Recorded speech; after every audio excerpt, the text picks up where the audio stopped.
So today, as we continue our discussion of operant conditioning, we'll be talking about the side effects of extinction.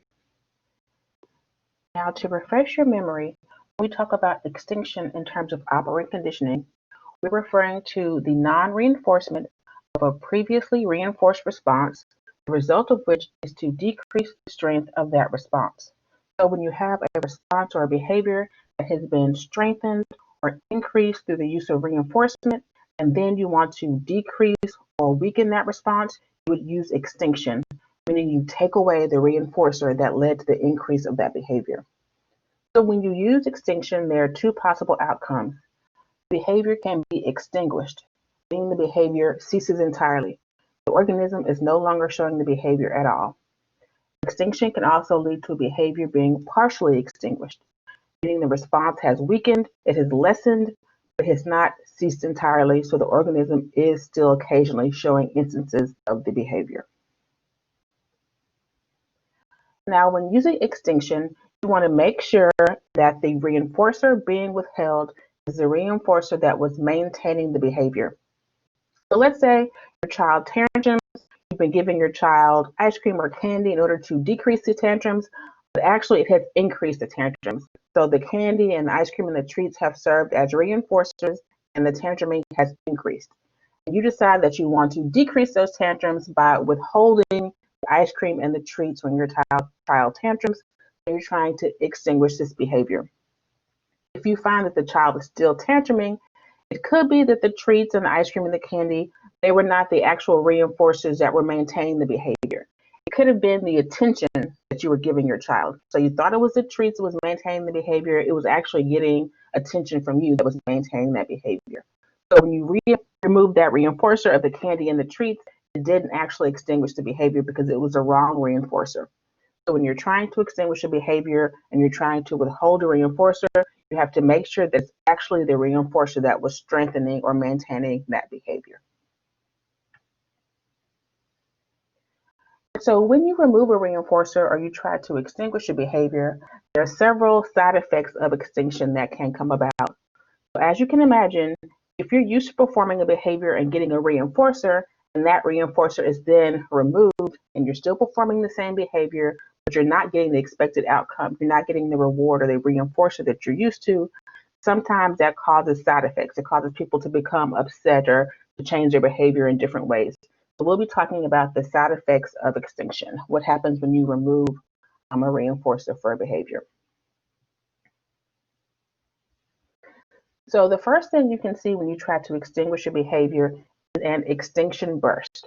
And this is a temporary increase in the frequency and intensity of responding when extinction is first implemented. So a person is used to performing a behavior and getting a reinforcer. That reinforcer is then removed, so the person then intensifies their behavior. They may perform the behavior more frequently or more intensely, and the idea is they're trying to force that reinforcer to occur. They're trying to get the reinforcer they're used to getting for the behavior. So here, looking at this picture, if you knock on the door and you're used to somebody answering your knock on the door or coming to the door, and they don't respond, you're knocking and you're not getting the reinforcer of having that person come to the door, you might start banging on the door.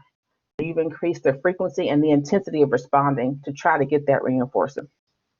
Another example of this could be if somebody is used to texting you and getting a response, they text you and you don't respond to their text, they might text you several times in a row. So they've increased their frequency and their intensity trying to get that response from you. Now, the important thing about the extinction burst is it may lead the person trying to do the extinction to think it's not working. So I've removed this reinforcer. The idea is that the behavior is supposed to decrease, but instead the behavior has increased. And so you think, well, this must not be working. So let me go ahead and give in to that person and give them their reinforcer. And that's exactly what you don't want to do, because the extinction burst is usually very short-lived. So the behavior will increase in frequency, it'll intensify, but if they still don't get the reinforcer they're seeking, behavior will then begin to decrease. So if your child is used to tantruming, you normally give in by giving them, some type of treat. You stop giving them that treat, their tantrums are going to get worse temporarily. And you have to be strong during that time. Don't give in. Don't give them that reinforcer. If you can wait it out, then you'll see that tantruming start to decrease. Another side effect of extinction is an increase in variability, and this refers to varying the type of responding when extinction is implemented. So if you go to a candy machine, a Coke machine, you put in your money, you push the button for a certain type of treat, and it doesn't come out, so you're not getting the reinforcement you expect, what might you do? You might then push a different button, so select a different type of treat, and hope that by changing your response, you can get the reinforcement that you're used to. Or if you put in $1 and you don't get the treat out, you might choose to put in coins this time.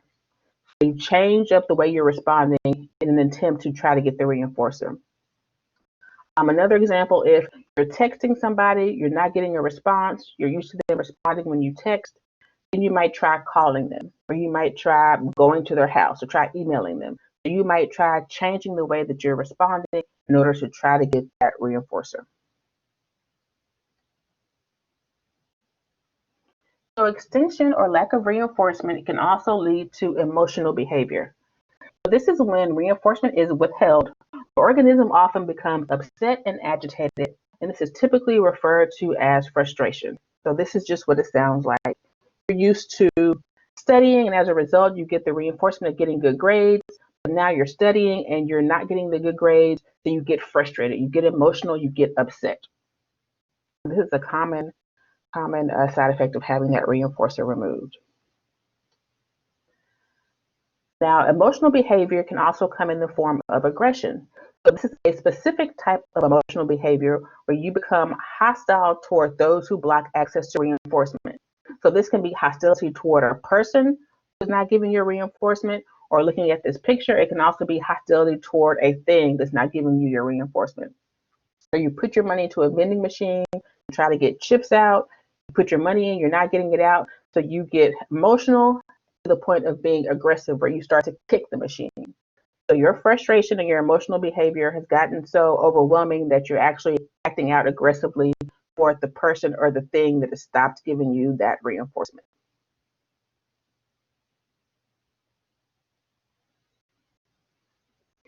Next, we have resurgence. And this is a reappearance during extinction of other behaviors that had once been effective in obtaining reinforcement. So you're trying one particular behavior to give you reinforcement, you're not getting the reinforcement, so then you go back to rely on behaviors that got you reinforcement in the past. So let's say you're an adult, you're trying to reason with somebody, you're trying to use your words and use logic to get some type of reinforcement, and it's not working. Then you go back to previous behaviors that in the past have worked to get you reinforcement. So maybe you tantrum, maybe you cry. So you're going back to some behavior that you used in the past that used to get you reinforcement. So you're trying that behavior again. And this is similar to the idea of Freud's regression. You go back to childhood and rely on childish behaviors. So you might find that you're an adult. You might use more adult coping mechanisms like exercise or massages or some type of self-care to make yourself feel better. But when those aren't working for you, you might want to grab onto your childhood blanket or a childhood stuffed animal or something that gave you comfort and reinforcement in the past. So you're going back to things that worked for you before when you're not getting the reinforcement from your more mature behaviors.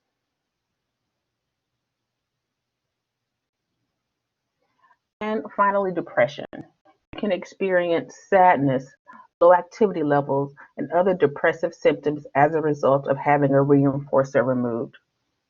And this is one way of understanding grief.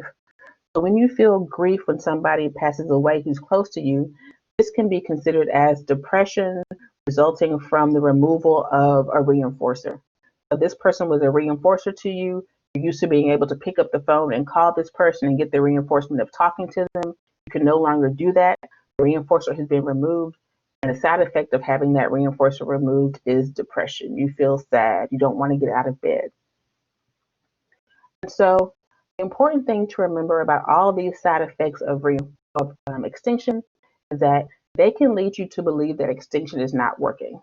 The person is showing more of the behavior you're trying to weaken. They're getting angry, they're crying, they're getting aggressive, they're sad, and that can lead you to say, I need to stop this. I need to go ahead and give them the reinforcement they're seeking.